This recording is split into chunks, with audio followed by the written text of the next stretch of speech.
bonds that we refunded and showed that we were able to save approximately $4.5 million for the taxpayers and interest fees by refinancing those bonds. The board back in September actually approved the sale of up to $90 million in bonds and the refinancing of those bonds. However, we split it because some of the bonds that there wouldn't have been as large of a savings. The board gave us a goal of 6%, and a number of the bonds that were newer, basically we were going to look at about a 0.5% savings or generate an overall savings of about only $500,000. And so then, and you can only refinance a bond once. So we split the bond refinance. Well, as of last Friday, twice last week, bond hit universal lows. So these aren't just lows for this year. This is actually record lows on bond sales based on the fact that the European debt crisis is still in place and other factors, and there's not a lot of bonds out there, and so municipal bonds and school bonds are of high value, and that drives the interest rates down. So actually the other group of bonds that we didn't sell now actually looking financially favorable, where the board could actually save up to $5 million, not the board, the taxpayers could save up to another $5 million in interest payments if we refinance those. So we wanted to just give you a heads up tonight. The next board meeting, we will bring some paperwork forward that would allow the bond sales. The board's already approved a resolution of it, but we still have some paperwork to actually then post the bond sale.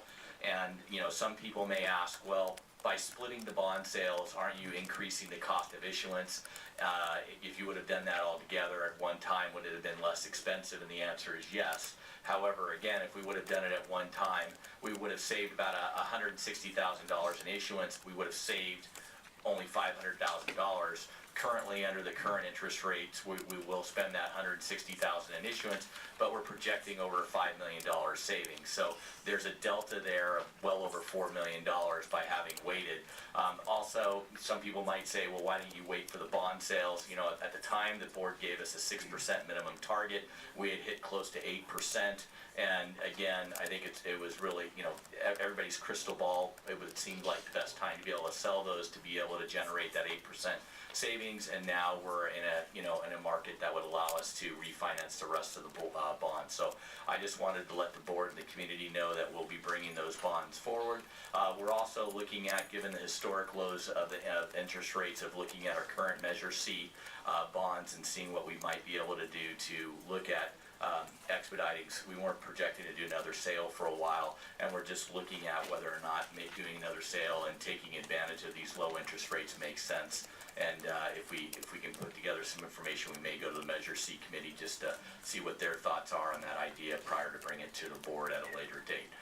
But again, historical lows. I mean, the one good thing about a bad economy is that we're able to refinance our bonds and sell bonds at extremely low interest rates. So that is the superintendent's report for this evening. Thank you. Sorry, the waiver? Sorry.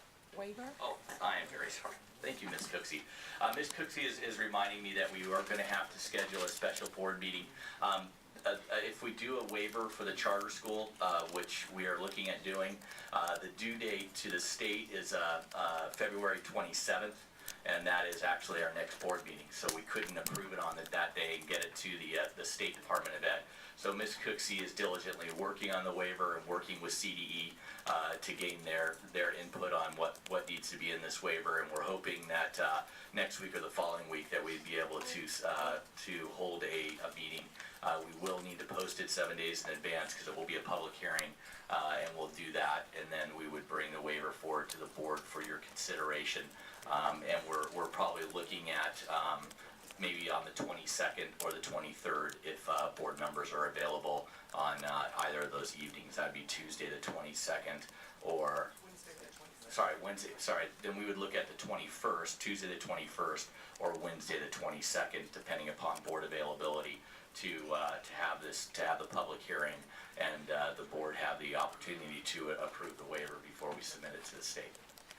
Mr. Superintendent, just so you know, as you probably recall, that on the 22nd, the board already has a 6:30 strategic planning meeting. We could start the meeting at 6 o'clock and include the waiver in front of it prior to beginning our strategic planning meeting. Would that work with all board members to just start at 6?